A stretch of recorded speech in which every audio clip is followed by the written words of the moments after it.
All right, today we're going to be reviewing Taylor the Fiend, and this video is called Women Are Avoiding Red Pill Men, which, yeah, that makes sense. Why wouldn't you avoid red pill men if you're a woman? Red pill guys are self-aware. Red pill guys are aware of female nature. Red pill guys are aware of the negatives of society and how society puts men down. So it stands to reason that women would avoid those type of men, because those type of men are not going to take women's shit. Those type of men are not going to allow a woman to walk over him.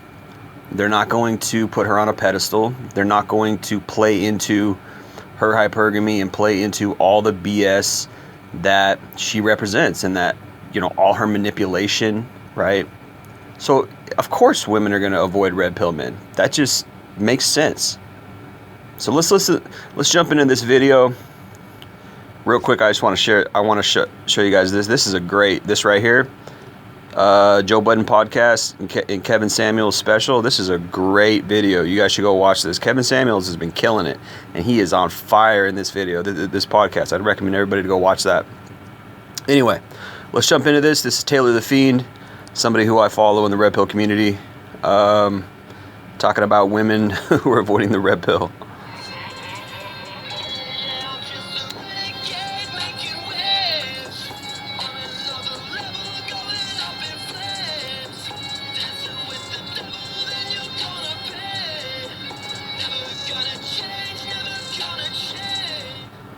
So, today's topic is all about hypergamy. Yes, you heard it correctly. Hypergamy, aka being hypergamous. A woman is going to tell you about hypergamy. That women choose that for themselves, okay?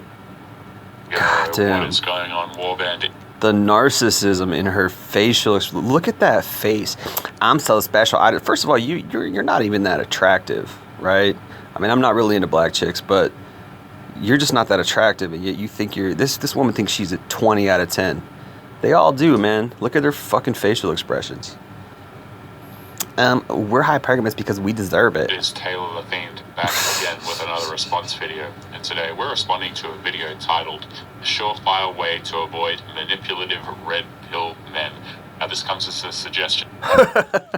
Oh, the men are manipulative, huh? We're manipulative for telling the truth, right? This is how, this is classic gaslighting. That's classic gaslighting. This is how women gaslight men, turn it around on men, right? And we're manipulative because we're red pill. We tell the truth, so we're manipulative. From someone who emailed me, I didn't know if you wanted your name leaked, bro, so I've just left it at that. Thank you for the submission. But before we crack into it, guys, if you are new here, be sure to drop a subscribe, and let's see what she has to say about hypergamy.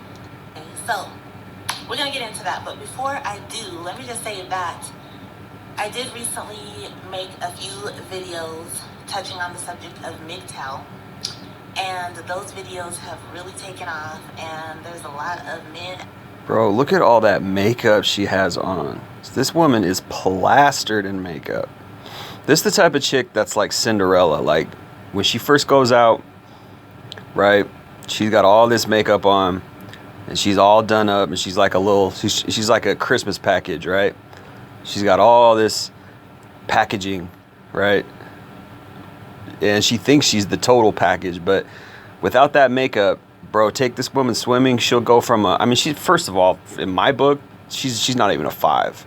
I'm just not attracted. Her teeth are too big. The way she grins, she looks like the Grinch. And it has nothing to do with her race or anything like that, but she just is not attractive to me. Like, her teeth are too big for her face. It's just not, I'm not feeling it, right? But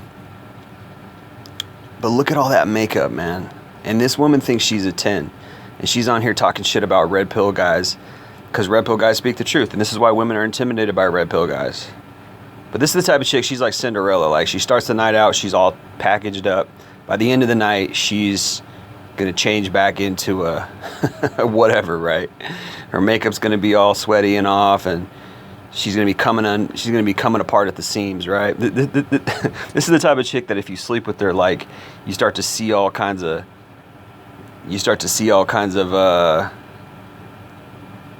you know, she's coming apart at the seams. Like she's a transformer. Like you sleep with her, and then all you see who she really is when she doesn't have all that makeup on. She's in bed and she sweats it off, and you're like, ugh, that's who you really are. Like her hair's coming undone. Look at all that makeup, man. And she's barely pushing a 5 in my book, even with all this makeup. Girl, I'm not feeling you. Out there who have had some things to say, let me tell you. Look at that laugh. I love, dude. Just watch her. You see, they get off on the attention. Evil It's laugh. like a little junkie hit for them, right? Like, what? Did you see that giggle she does? It's like, oh, I got attention online. Better do it again. It doesn't matter if the attention is good or bad. In her brain, she's just like, oh, I got attention. Better do it again. It's so disgusting. There has been a few men that I can really appreciate, and Her attitude makes her ugly too. Like she's just like these women think that having a diva attitude makes them more attractive. It's so ridiculous. It's like, no, guys do not like that. Like I don't give a crap how empowered you think you are. I like humble girls. Okay, I like girls who are humble. I think she's ugly. I think that her face is not that attractive, but I also think that her personality is ugly, and it makes her uglier. You know, I think people's personalities make them ugly. I really do. It's just it's abrasive. It's nasty. Just no. I want to give a special shout out because there's a few men that actually came real respectful, real humble in the comments, and were willing Simps. to agree to disagree, if I might say it that way. Yeah, okay. And they were, anxious to tell their side and share their opinions about MGTOW and the reasons why they've chosen to go MGTOW and stuff, but they still understood what I was getting at in my videos. And even though they may not have agreed with me, God, those earrings are say annoying. I made some pretty good points. If there's anything that they didn't agree with, they were very respectful in the way that they delivered their comments and telling me that I don't agree with this, and I really appreciate you guys, okay, and I appreciate you being so mature because they don't want to be sucked into the trap that is marriage and having children and all that stuff and have their relationships possibly go all haywire and all wrong, and then they end up with the short end of the stick at the end of the day, which is... Okay, I had to do a few skips there, so she started actually making some points, but let's address the first one. Marriage, terrible idea. If you think it's a good idea, I don't know what to tell you. If you want to lose half of your possessions, if you want to stick your neck out for no good reason.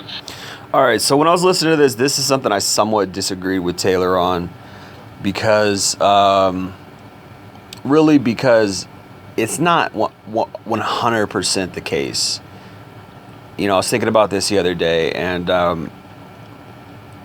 it's not 100% the case that if you get married, you're going to lose half your shit. Or say you get married and get divorced. Because you would have to make a lot more than her, in order for that to happen. So if she makes the same amount as you or more, and which is possible in today's day and age, right? Women do make money in today's day and age. So to assume that just because you're getting married, you're going to get half your shit taken away in a divorce is not really the case always. I think overwhelmingly, yes. When divorces happen, men are overwhelmingly giving up their assets than women are. But not always, because sometimes there's no money involved. Sometimes there's just an amicable divorce and split, and there's no money involved because she makes good money too.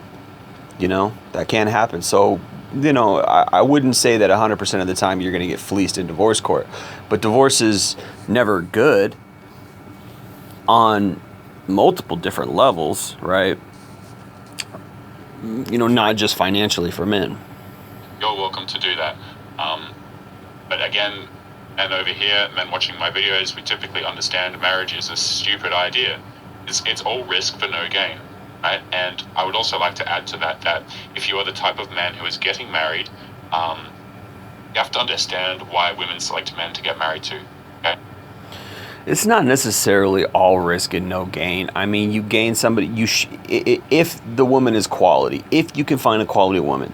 My thing is that there's just no quality women out there. That's what I say in my, and I'm going to agree with the point that he's about to make as well.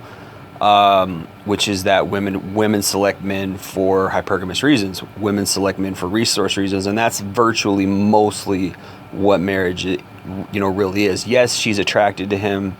Taylor says that she's not attracted to him, but I don't believe that that's true. I think women do want to be with attractive men, but most of the motivation for women to get into a marriage is because of the guy's resources. Marriage is a security thing. Women get married because, yes, they want the emotional connection, yes, they want the loyalty, but they also want the security. That's one of the major motivations for women. I would say it's the number one motivation. But it doesn't mean that she's going to marry an ugly guy. It doesn't mean she's going to marry a guy that she has no chemistry with. It doesn't mean she's going to marry a guy who, they don't have things in common, or she's not, she doesn't love him, things like that. Those things are true, but they're secondary to the security. The first thing that women want in a marriage is security. That's what they're looking for. They're looking for a quality man that they can have kids with.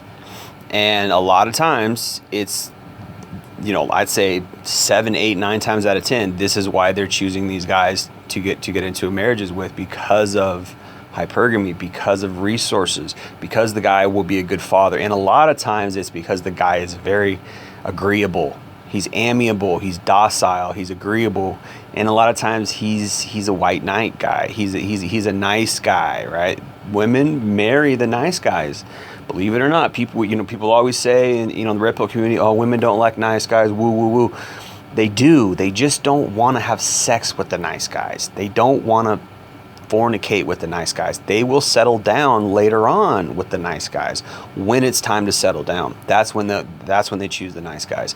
But only if the nice guys have money. Only if the nice guys are good providers. Only if the nice guys have the good character and all these things that they're looking for to raise good kids. They reward that later on, not right away.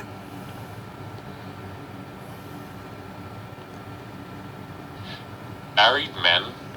The reason why women marry men, it's for security, guys. It's Mostly a true, future yes. bet, right? It's like, Right. I'm going to lock down this guy because I think that he can provide for me in the future. Yes. Okay. 100%.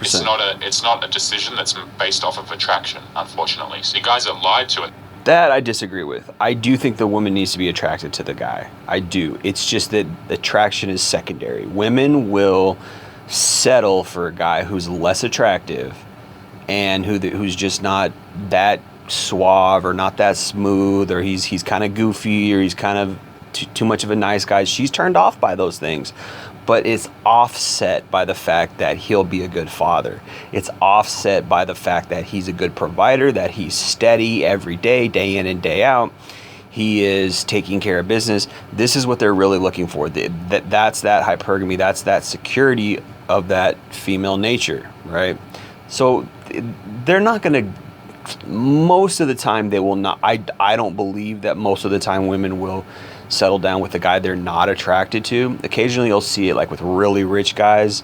They make up for their, that they're really ugly and obese and just horrible looking. They make up for it with their money. Guys like Donald Trump come to mind. Okay, there's plenty more, but anyway, that they still need to be attracted to the guy, right? It's not the first thing. The passionate love, the passionate longing for the guy, that's really not most marriages. Most marriages are arrangements. They're conditional arrangements based on the guy's resources, and then attraction is secondary. Attraction, chemistry, all that stuff, things in common, all that is secondary to his resources. God damn it. They're told it's based off of attraction. It's based off of love, all of these things, but it's not. It's a security decision. It's a decision that, okay, should her life stagnate, continue to go worse, at least I'll have this guy here provide for me. Now, on to her point about relationships. Relationships go haywire and sideways all the time. What they're designed to do. Okay, so if you walking into a relationship without understanding how they actually work it's just like walking through a minefield. It really is. True. See, human beings we're not monogamous creatures, guys. We're not like emperor. See, some of that I don't agree with. I don't think that all first of all, I don't think all relationships are designed to fail. I don't think that that's true. I think that it's true because it's not the design. Relationships are designed to work. It's not the design that's the problem. It's humans that are the problem. It's us, it's our culture, it's our personal issues. I think marriages do work. And yes, it's a minefield. Yes, it's problematic, but it's not. I mean, statistically, you can't say that all marriages fail, right? But women are initiating 80% of the divorces. So I think that men, and it's my opinion, I've said this on my channel before, I think men are more monogamous than women. I think men are more idealistic in the way that we love than women.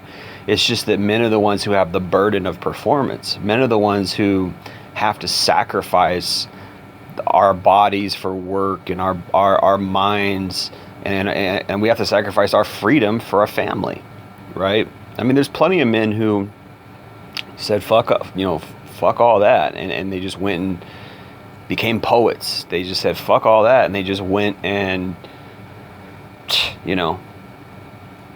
just moved out to the woods and did their own thing. Like, plenty of men will walk away from, I mean, men have been doing that forever, not just when MGTOW started, right? Men have been walking away from women, family, society, marriage, kids for a long time. It's just, we're expected to sacrifice. We're expected to go work, right? And that's the,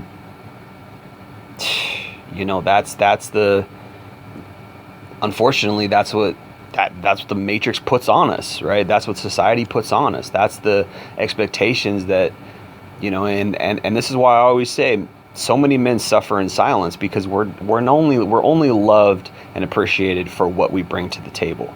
We're not loved and appreciated for who we are outside of our wealth, outside of our resources, outside of work, right? We're only loved and appreciated for what we bring to the table financially. And that's where men get screwed.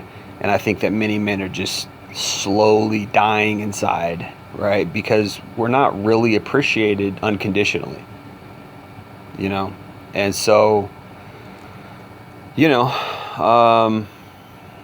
I think that men are monogamous. I think that it's women who's not monogamous. I think that women don't really love us in that type of way. Women don't love us in an unconditional way. Women aren't supportive of us in an unconditional way. They might pretend like they are, they might act like they are, but it's only insofar as we are bringing something to the table that benefits them. This is female solipsism. This is female nature. This is what I maintain on my channel. Penguins or whatever they are, where they mate once for life, right? And then they guard the egg forever and all that crap, right? No, humans are serial monogamous. Okay, we have one relationship after the next, after the next, after the next. Okay? And the reason for that is because, we want to get as many babies out as we can, but obviously we're gated by the 9-month time period of pregnancy. Yeah, I just don't agree with that. I don't think that men's motivation is to have a bunch of babies with a bunch of random different women. I think that that's a real problem, actually. I think that family structure, it makes sense that family structure is the best structure to have kids in if you're going to have kids. Personally, me, I was never the type that really wanted to have kids. I was never the type that was like, oh, I just gotta have kids. I mean, I think there's a lot of guys out there like that. I'm not like that at all. Like, I was never like that. So I never really fully understood that. And I never fully understood I'm just not like that. So I seriously can't relate. Like, I've talked to guys, there's plenty of guys out there that they gotta make kids. And I'm just like, I don't get it. I was not born that way. That's not in my DNA. I've had plenty of opportunities. I've had plenty of sex. I could have had kids many times. That's not the issue. The issue is that I don't want to have kids. So it's like, it's not that I didn't have the opportunity. It's that that was never in me. And I think that if I ever found the one, and she was just great, she really loved me and all this stuff, and she was with me through thick and thin, and like, I probably would have some kids in that case. But I could never find it, and that's really been the problem. It's not that I couldn't have kids, it's that I never found the right woman, because I don't want the mother of my kids to be some hoe. I don't want the mother of my kids to be some hoe I met on Tinder or Plenty of Fish or something. And it's like, nah, some little chicken head hood rat that I knocked up. It's like, fuck no. You know, so if I ever met the one, and I had a lot of money, and I was like chilling, and I was like, yeah, I might have a couple kids. Like, I could see it. I could see there's a pride thing to it. There's like a manly thing to it, manliness thing to it. Like, I made some kids, and my kids are good kids, and like, you know, they grew up to honor me, and I was a good parent to them. And like, I could see there's a lot of benefits there. I could see that there's a lot of joy there, and you could have a lot of love and things like that there, as it should be. If you're going to have kids, it should be like that. But the world is so messed up that, you know, do you really want to bring kids into this world? Do you really want to suffer and struggle? I mean, it's also a 24/7 job and never stops. So it's like, are you sure it's worth it? Like, a lot of people, they just think, oh, I gotta have kids because I'm here and I'm a human, and like that's what humans do, and that's my self-actualization. I never understood that. Never understood the guys when they're like, oh yeah, I've fulfilled my human duty because I had kids. Like, I don't give a shit. I don't give a shit about my seed. There's plenty of people on this planet who have my last name. I don't care about my genes being like, I don't give a shit about any of that. Like, I don't understand it, and I don't give a shit about it. You know, again, the only reason I would have kids was, and the only time I would have kids is if I met somebody that I really loved, we really had a great bond, and we both wanted family, and we both we wanted to love our kids, and we had the financial situation to be able to do that, because struggling with money is one of the biggest problems people have in family and relationships. So if you're raising kids and you don't have a lot of money, like, you're probably not even going to be able to enjoy your kids that much. So it's like, what's the point? Like, I'm not gonna, like, I'd rather struggle on my own. Like, I'm good. I don't need to bring any kids into my struggle, make my struggle harder, make it worse, because they're not bringing anything to the table besides, you know, some joy and love and happiness and things like that, which are good things. But again, if you're struggling financially, if you're barely making it on your own, you just complicate things by bringing kids into the mix. I never understood that. And so many people do that. They just don't have any money and they just have a kid. And it's like, what the fuck are you doing? Like, you're just making their lives shitty because they're going to grow up poor, you know, unless they're just some happy kid, which does happen, but I don't think it's common. You know, you just get this happy ass kid who just brings all this joy into your life, and he doesn't care about money. He's not worried about what his friends are doing, and his friends got the new bicycle, and they got all the cool new shoes, and he doesn't care about any of that. He's just this happy kid. I mean, there's so much that can go wrong and mess a kid's life up, particularly if it's poor, you know. So why do you want to do that? Okay, so human beings are serial monogamists. Your relationships are going to go sideways. You need to know how they work. Okay? Not by choice. I think it's a culture. Long-term relationships do not benefit men. They don't. They really don't. Especially. They can benefit men. It's intimacy. It's help. It's regular sex. It could be love. It can happen. It's just not common.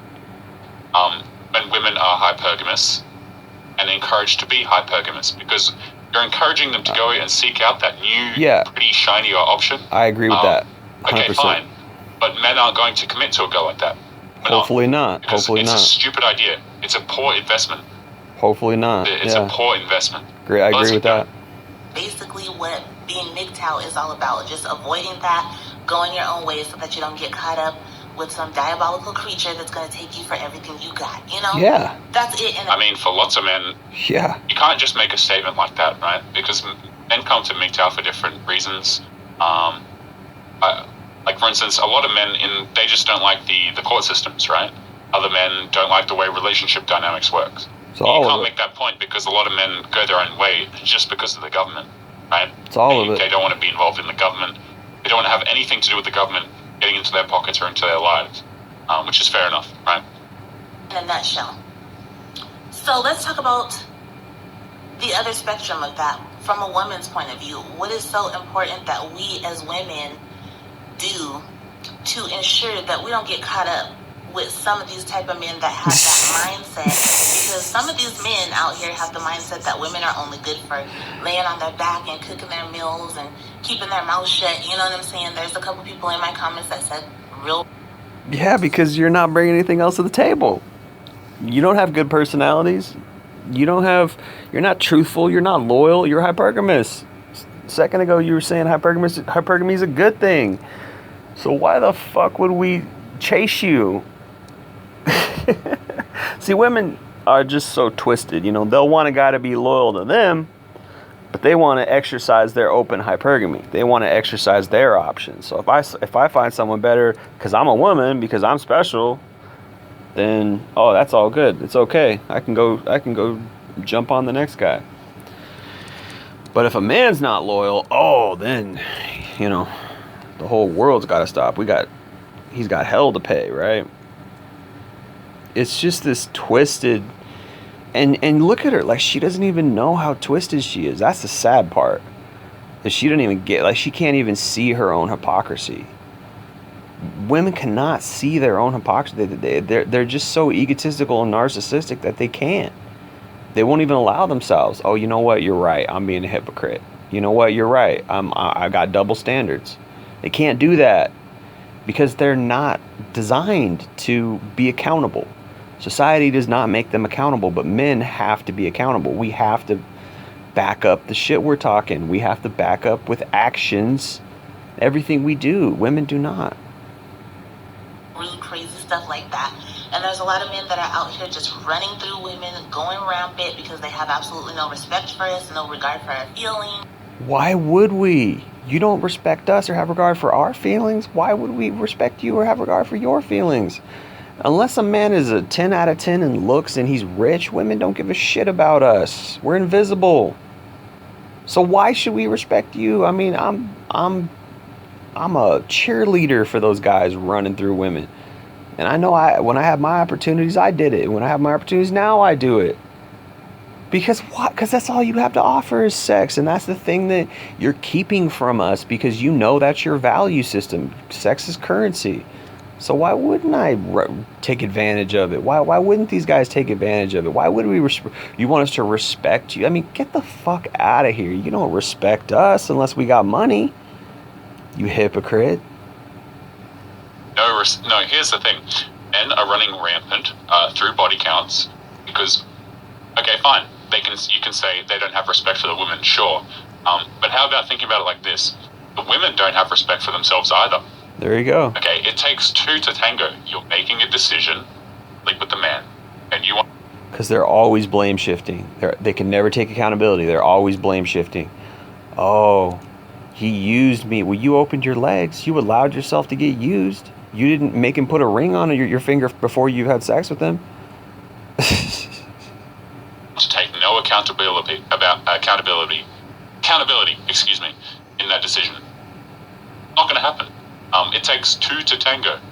You can't complain about getting smashed and dashed by Chad because you have to have it willingly happen to you. Okay? So exactly. None of this no accountability stuff, it's not working anymore. Not. Right.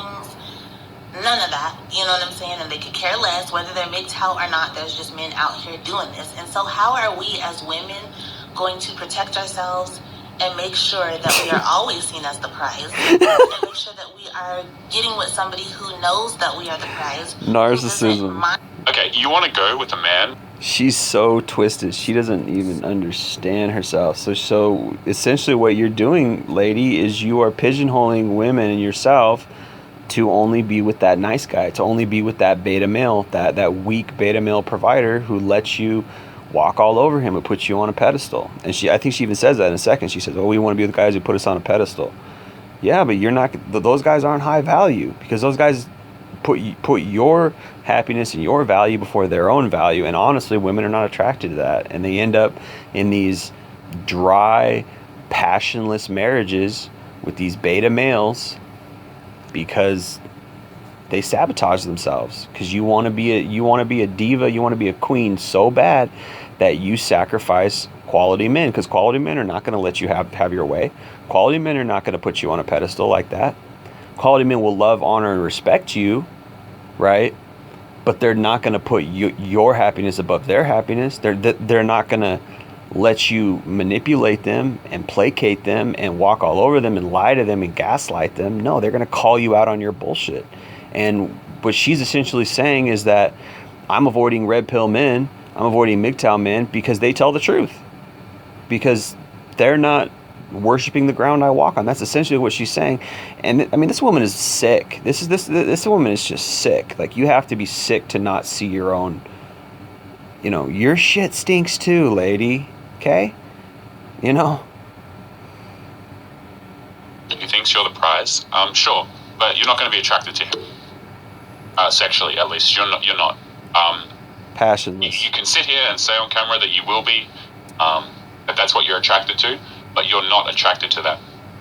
Okay, you probably, if you come across this video ever, I don't really know your name. What is your name?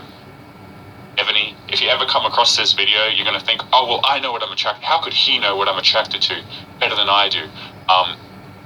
Because I know women. Anyway, I'm gonna end it there. I'm about to run out of battery, but yeah, she's just lost, man. She's sick and she's lost, and she can't admit her own. It makes sense that women are avoiding red pill men. It makes sense because red pill men are not taking your shit. They're not putting you on a pedestal. They're not letting you gaslight them. They're not letting you pull the wool over their eyes. They're not accepting your baggage. Right. And so she, in her mind, she thinks that's problematic. Oh, it must be them. They're toxic. That's blame shifting, classic blame shifting, because she can't take accountability, because she's warped by a society, a gynocentric society that tells her that her shit doesn't stink, that tells her that she can do no wrong because she's a woman. And this is ultimately at the core of this woman's points, is that I'm a woman, I'm a diva, therefore I'm powerful and you can never question me. It's sick. It really is. Anyway, I'm going to leave it there. Appreciate you guys listening. Jay Lee, Northwest Podcast. Peace.